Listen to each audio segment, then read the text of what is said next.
दोस्तों, आप सभी का स्वागत है हमारे इस programme success story of Indian people. दिल थाम कर बैठिए, क्योंकि आज इस मंच पर विश्व प्रसिद्ध उद्योगपति नर्सरी चाय वाला की कहानी आप उन्हीं की जुबानी सुनेंगे। अरे, जिस महापुरुष से प्रधानमंत्री भी मिलना चाहते हैं मगर अभी तक मिल नहीं पाए हैं, एक ऐसा शख्स जो 15 साल की उम्र में ही करोड़ों रुपए कमा लिए। तो आइए सर, अपनी सफलता की कहानी हमारे दर्शकों को बताइए। नमस्कार दोस्तों, मेरा नाम काला कद्दू है। मेरे परिवार में मैं, मेरा छोटा भाई, एक बहन और मेरे मम्मी पापा रहते हैं। हम एक छोटे से गांव कद्दूपुर से हैं। मेरी माता गृहिणी हैं और मेरे पिताजी का एक छोटा सा कपड़े की दुकान है। दोस्तों, हम चमार जात के हैं। पहले हमारे दादा और पिताजी उसी दुकान में मोची का काम करते थे। लोगों का टूटा फूटा चप्पल जूता सिला करते थे। दोस्तों, हम लोगों ने बहुत गरीबी देखी है। दोस्तों, कितने दिन तो हम लोग भूखे ही गुजारे हैं। आज मेरे पास गाड़ी है, बंगला है, पैसा है और हमारी एक अलग पहचान है। आज मुझे लोग नर्सरी चाय वाला के नाम से जानते हैं। पूरे वर्ल्ड में ऐसा कोई इंसान नहीं है जो हमें जानता नहीं। दोस्तों, यहाँ तक पहुँचने के लिए हमें कितना संघर्ष करना पड़ा, इसके पीछे की कहानी आपको पता नहीं है। दोस्तों, आज के 20-25 साल पहले हम लोग बहुत गरीब थे। तब हमारे दादा जिंदा थे। मेरे पिताजी उन्हीं के साथ दुकान पर जाया करते थे और चप्पल जूता सिलते थे।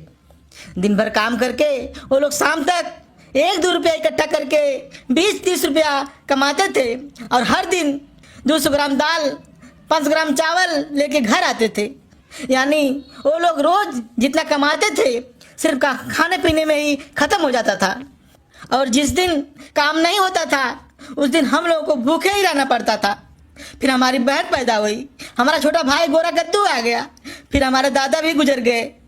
तब मैं 5 साल का हो गया था। मुझे याद है, मैं हर दिन शाम को स्कूल से छूटने के बाद दुकान जाया करता था। दोस्तों, वो दिन मुझे नहीं भूलता जब मेरे पिताजी भूखे प्यासे चप्पल सिया करते थे सिर्फ हमारा पेट पालने के लिए। उन्होंने कितना दुख उठाया। दोस्तों, वो दिन याद करके मैं आज रो देता हूँ।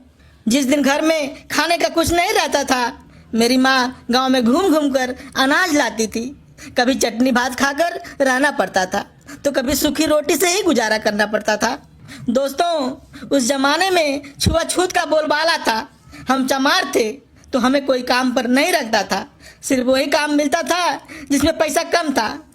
लोग हम लोगों से संडास और नाला साफ कराने के लिए सिर्फ बुलाते थे और शादी ब्याह में तो हमें कोई पूछता ही नहीं था।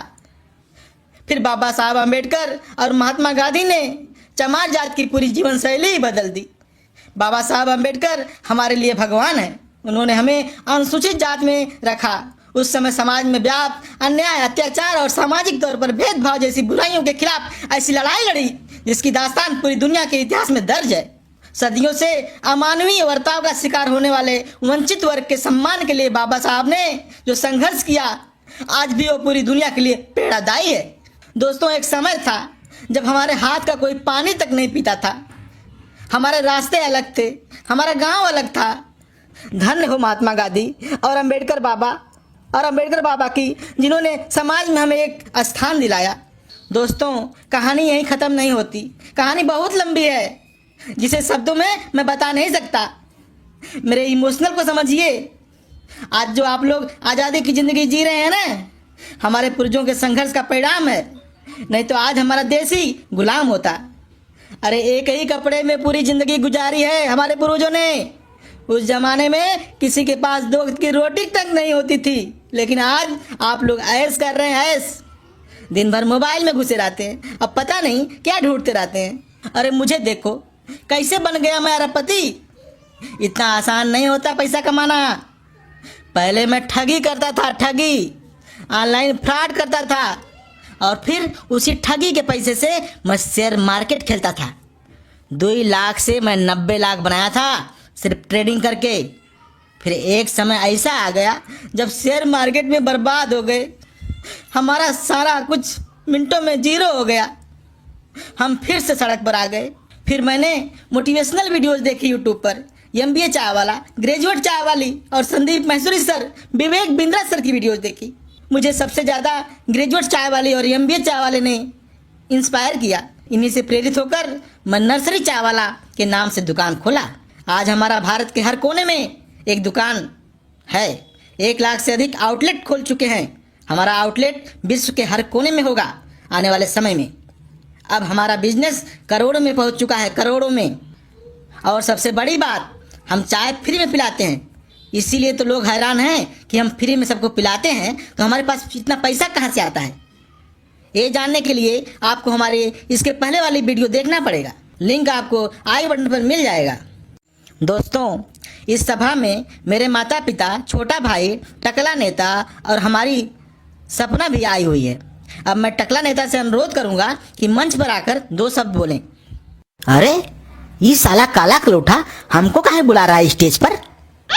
अब नहीं जाएंगे तो लोग समझेंगे टकला नेता को भाषण देना नहीं आता। अरे टकला नेताजी आइए स्टेज पर, नर्सरी चाय वाले के बारे में 2 शब्द बोलिए। रुकिए रुकिए, आते हैं।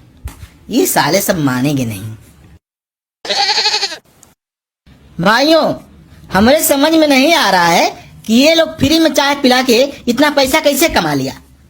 हम तो जब भी फ्री के चक्कर में पड़ते हैं हमको तो धोखा ही मिलता है। ये दोनों भाइयों ने हमको बहुत ठगा है, लेकिन बच्चा समझकर हम छोड़ देते हैं। ये साला काला कलोठा चमार है, ये बात तो हमको आज पता चली। आप तो सपना बिटिया की शादी इससे बिल्कुल ही नहीं करेंगे। क्या मालूम कहाँ साले आके बस गए हमारे गांव में। इन सालों को तो मैं गांव से निकाल कर रहूंगा। हे टकला, तू क्या हमें गांव से निकालेगा रे? हम तो खुद ही शहर में शिफ्ट हो जाएंगे कुछ दिन में, और तू सपना की शादी हमसे नहीं करेगा। एक दिन मैं सपना को उठा के ले जाऊंगा तेरी आंखों के सामने और तू देखता रहेगा। पागल साला। हे साला पागल, हमारे पास पावर है, पावर।